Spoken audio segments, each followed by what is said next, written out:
Қайырлы күн баршаңызға. Бүгін мен осы масалардан қорғану үшін, маша шақпас үшін осындай қоспа дайындадым. Бұл қоспаны мен өзім қолданып көрдім, өте жақсы көмектеседі. Енді соны сіздермен бөлісейін деп отырмын. Осындай кесеге лавр жапырағын және гвоздика қалампыр, яғни одан кейін 15 тамшы эфир майын тамызып алдым. Оның үстіне бір бакал қайнаған су құйып 9 сағатқа қойып қойдым. Мына жерде 15 тамшы мен эфир майын тамыздым. Бұл қоспа әсіресе асханаларда көп шыбын жиналатын жер болса, осы жақсы көмектеседі.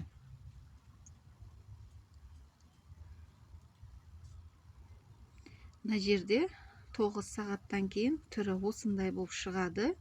Сол шыбындар көп жиналатын жерге қойсаңыздар, осыған шыбындар кеп түсіп бастайды. Ал енді шыбын, маса бәрі бірдей. Ал енді мына жерде екінші тәсілі, мына жерде бакалға кәдімгі біз ас үйде қолданылатын ванилин. Ванилинге мен жылы су құйып алдым. Бір бакал. Осыны жақсылап араластырып, қандай ыдыс болса да құйып алдым. Менде мынандай құты бар еді. Осы құтыға құйып алдым. Одан кейін құйып алғаннан кейін жақсылап араластырып, қолдарыма жағып шықтым. Бұл негізі мынандай кішкентай балаларға жаққанға дұрыс. Не осыны қолымызға жағамыз.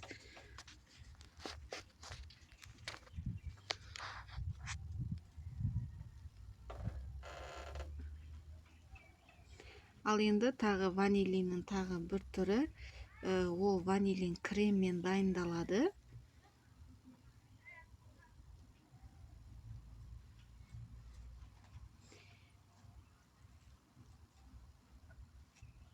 Елуде елу дайындалады, яғни қанша ванилин болса, сонша крем араластырып, оны да қолға жағу керек.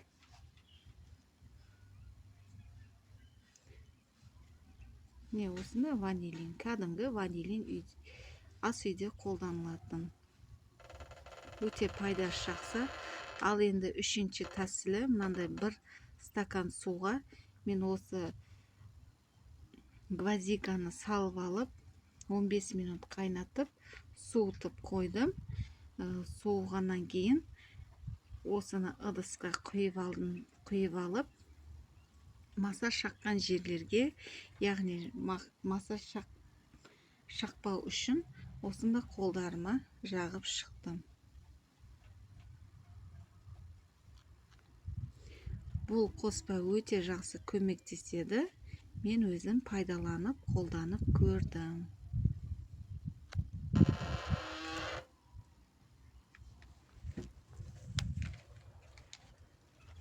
Осылай қоспа жасадым.